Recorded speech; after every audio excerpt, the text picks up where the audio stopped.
All right, welcome back. This is part 2 of the video. I have a straight edge this time, so no worries.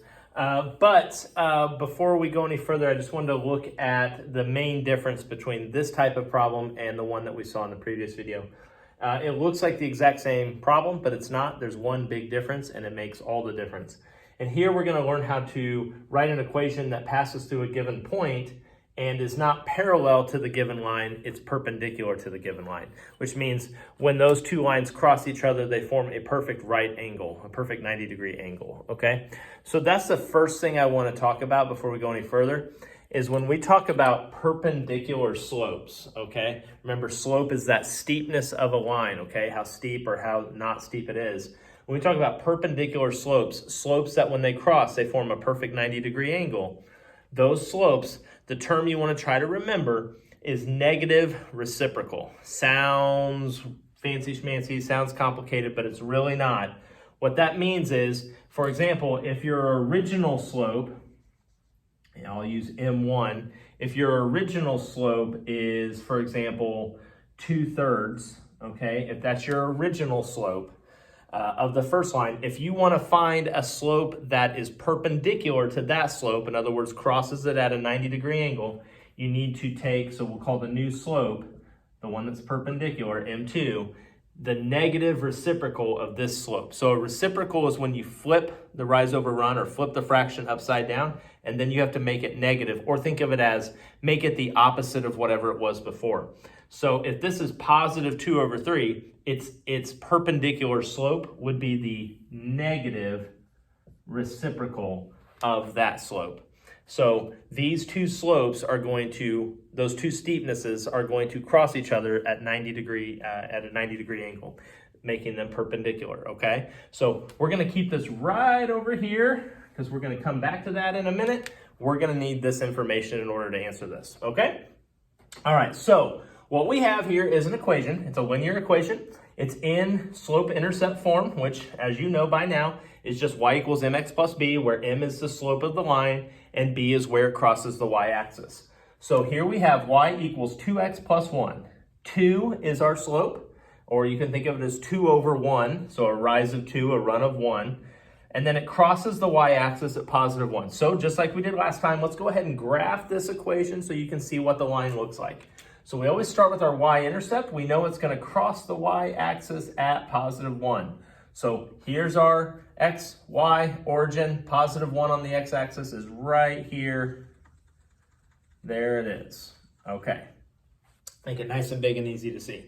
And then from there, we have a slope of 2/1, which means we're going to rise 2, run 1. So up 2/1. Oh, there's the bell. Looks like it's time for lunch to end, time for 5th period. All right, so we're gonna, from this dot, from this first point, we're gonna go up 2/1. So 1, 2/1. There's our second dot. I'm gonna use the straight edge this time. We're gonna pass right through here. Here is our line, okay? So this is our line of that equation, okay? All right, so what I'm gonna do, I was getting ready to erase that over 1 there. I'm actually gonna leave it there. And you could probably figure out why. Okay, so we'll come back to that. All right, so what we want to do is we want to write an equation that passes through this point and is perpendicular to this equation. So just like in our last video, just like when we were dealing with the parallel lines, we have to use, in algebra, we have to use what we do know and use it to solve what we don't know. And what we know right now in this y equals mx plus b is, do we have a y? Do we have a y? Yes, we do. It's right here. Remember, every coordinate point has an x and a y. So there's our y, okay? Do we have an m? Do we have a slope? Well, technically we do. Let's see. We're going to get to that here in just a second. We have a slope. We know what that is. We can figure it out. Do we have an x? Yes, we do. It's right here. We have an x. And do we have a b? No, we do not. We do not have a b. Some people get confused. They say, well, hold on a second. Isn't b just the y-intercept, so wouldn't that be right here, this y?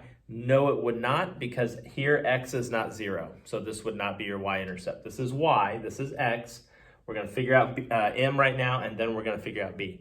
Okay, so let's use what we do know, okay? Let's plug in y. We're going to write this equation, y equals mx plus b format. Let's plug in y. Y is 5 right here. We know it's got to pass through this point, so we're going to put 5 in for y. Okay, now let's find m. M is our slope, not of this line. We want it to be perpendicular to this line. Like I said, that perpendicular to this line. In other words, we want it to cross at a perfect 90-degree angle. And remember how we found our perpendicular slopes. We take our original slope and we find the negative reciprocal of it. We're going to flip it, the original slope, upside down and make it opposite of whatever it was before. So this is positive 2 over 1, which means our new slope is going to be negative 1 over 2. Negative 1 over 2. Okay, see how we did that? Do we have an x? Okay, do we have an x? Yes, we do. Our x is right here. Okay, negative 4. So it's just this slope times x. Okay, and then we don't have b. Remember, we don't have our y-intercept, so we're going to leave that off to the side there. Just like we did before, we're going to now simplify all this down and solve and find our y-intercept. Okay, so let's do that. So 5 equals right here. Okay, I'm going to save you some time here. Negative 1/2 times negative 4 is just, if you multiply that out, it's just positive 2. Okay, it's just positive 2. And if you need me to explain how we got that, I will. I'd be happy to, but I'm just going to save some time. This equals positive 2. And then we have plus b. Okay, I'm now going to subtract 2 from both sides here. These 2's will cancel out, so I'm left with 5 minus 2 equals b. So therefore, b is equal to 3. And what that means is our y-intercept of our new equation that we're trying to write is going to cross the y-axis at positive 3. Okay, so I'm going to do that real quick. I'm going to find positive 3, and we're just going to go 1, 2, 3. There it is. 1, 2, 3. Just make sure I'm not counting wrong.